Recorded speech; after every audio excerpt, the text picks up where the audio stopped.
Hello everyone, welcome back to the channel. Please subscribe. Let's get right into it.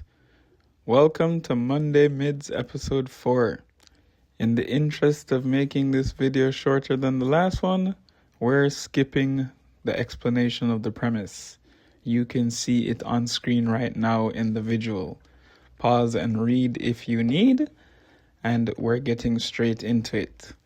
Today, the spinner picked K, and we had a laundry list of options. I took a departure from the magic and fantasy field that we've been covering recently into something more grounded in the real world, but still with some supernatural elements. This series is dark as hell. You have been warned. With that being said, I present to you Killing Bites. This is the final time I will present this warning. This series is dark as hell. There is a lot of blood, gore, and violence, and there is a lot of ecchi. You have been warned. If these two things are not for you, turn back now. With that being said, the premise for this series is actually pretty simple. The main character is a normal college student. He gets dragged into what he thinks is a night out with acquaintances, only to discover they are doing the lowest of dirt. They're trying to kidnap a girl. Unfortunately for them, the girl that they kidnap, he told me, is an absolute monster. She brutally kills them all and reveals that she is a human-animal hybrid called a brute, or a therianthrope. In other words, for this series. Yuya finds himself pulled into a hidden world where genetically engineered human-animal hybrids fight in underground death matches known as killing bites. These battles are secretly used by powerful Japanese conglomerates to settle disputes and influence economic power. As stated, there are human-animal hybrids being used as living weapons in death battles. Hitomi is a honey badger human hybrid, and I found this series when I was in the heights of my honey badger don't give an F phase, and it carries over into this series quite well. Now, they don't pick animals that are super similar to each other. They try to branch out to different hybrids. So they have stuff like a tiger, cobra, crocodile, gorilla, rabbit, hippo, etc. Their combat style reflects the strengths and instincts of that animal. The show's famous recurring line is essentially, "The one with the sharpest fangs wins." That philosophy defines the entire series. Now, on the surface, it's obviously about the animal powers, the death tournaments, and the action fights. But underneath, it's largely about survival of the strongest. The entire world operates on a brutal rule. Strength determines value. The hybrids are treated less like people and more like weapons, investments, or corporate assets. This is set in a contemporary society, so there's no supernatural world. They are conducting these fights in urban and suburban settings. After survival of the strongest, the second core tenet is focusing on the predatory society. Many characters are constantly exploiting others. Whether it's corporations exploiting the fighters, researchers exploiting the hybrids, and powerful people exploiting the weak. The animal theme extends beyond combat. Humans often appear more monstrous than the hybrids themselves. The final main theme that they focus on throughout the series is instinct versus humanity. Many of the hybrids struggle between their human emotions and the animal instincts that have been combined with them. The series frequently asks, are these fighters still people, or have they become living weapons? Now, let's get into very quickly why people watched it. The fights. The main appeal is the combat. Unlike many power system anime, animal abilities create unique matchups. Fights often revolve around real animal traits. For example, the honey badger's fearlessness, the cheetah's speed, the cobra's venom, or the crocodile's durability. These fights have an absurd intensity. The show has no qualms about fully embracing and leaning into the topics I warned you about at the beginning of the video. That being violence, fan service, over-the-top battles, and ridiculous animal science.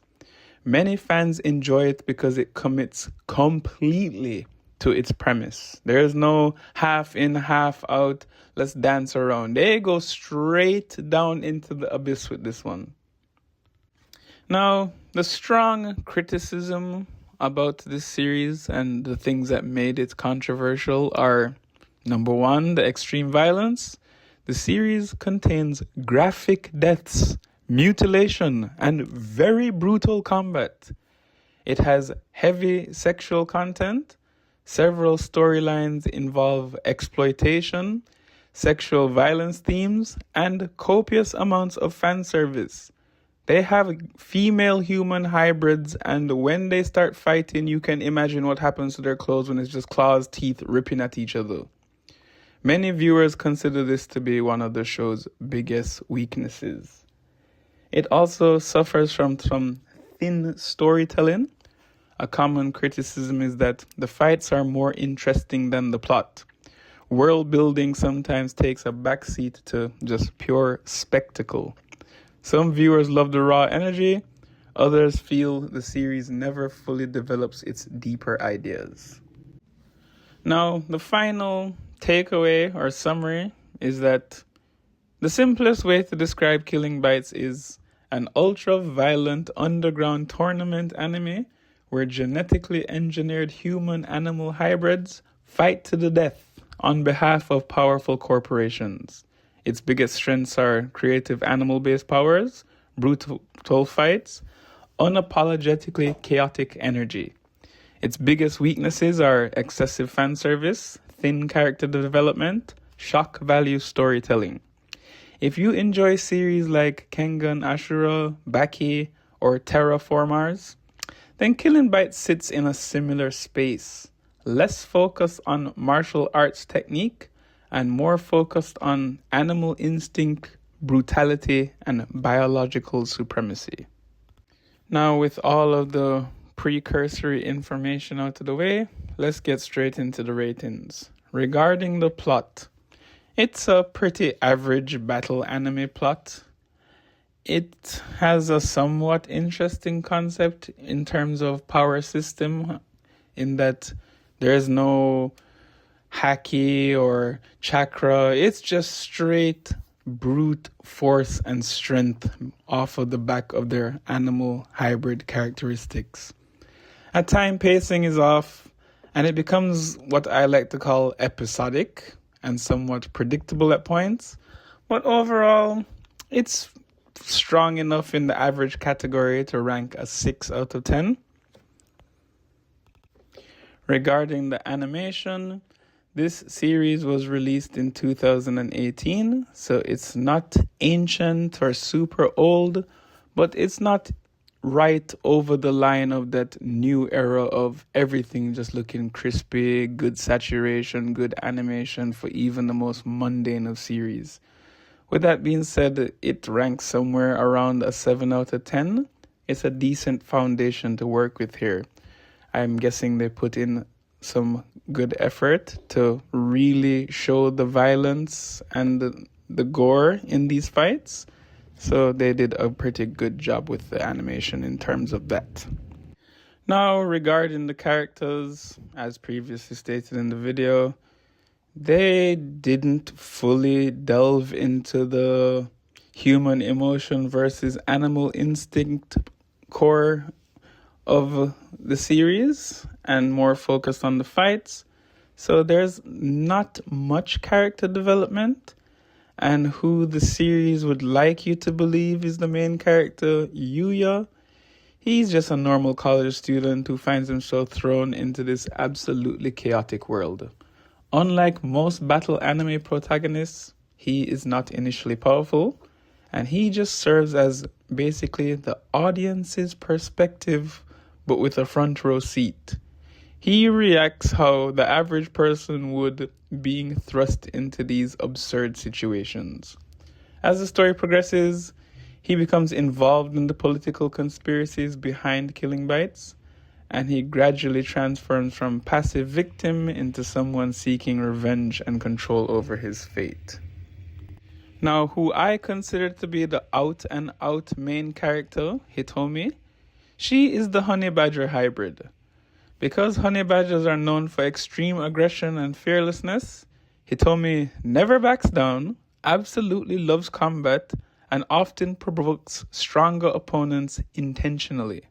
Her fighting style revolves around speed, counterattacks, and relentless aggression. She becomes one of the most feared fighters in the underground scene.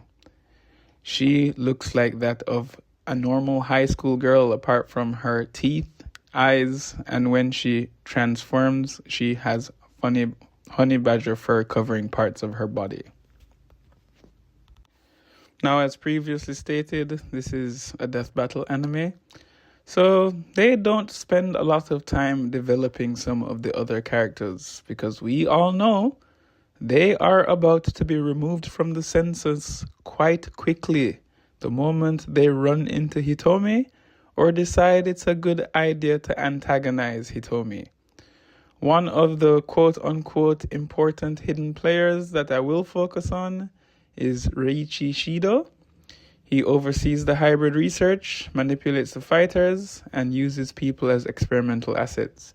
He is the quote-unquote major force controlling events behind the scenes, and he is the person you want to see get done in by Hitomi and the homie.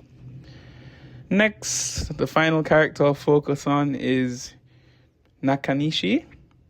And she is one of the other fighters. She's a cheetah hybrid specializing in obviously overwhelming speed. She becomes one of Hitomi's major rivals and represents a very different combat philosophy. Whereas Hitomi is largely about raw ferocity, tanking hits, never backing down, and eventually just ripping her opponent's throat out, Nakanishi focuses on precision, speed, and pride. So they are basically antithesis of each other.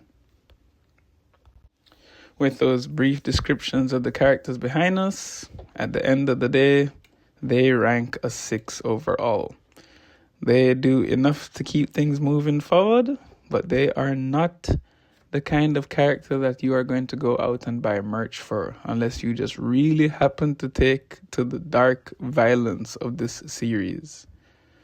So, with that being said, the final score, unsurprisingly, ends up as a 6. It is one of the higher tier of mids anime out there. It has a decent premise, the animation is good, it has some elements like the fighting that keep you interested, whether visually or just otherwise, if you like the other thing we spoke about. But nothing overly special. It has its drawbacks. If you like something that you don't need to think too deeply about, you can go ahead and check it out. With that, enjoy the rest of your day, folks.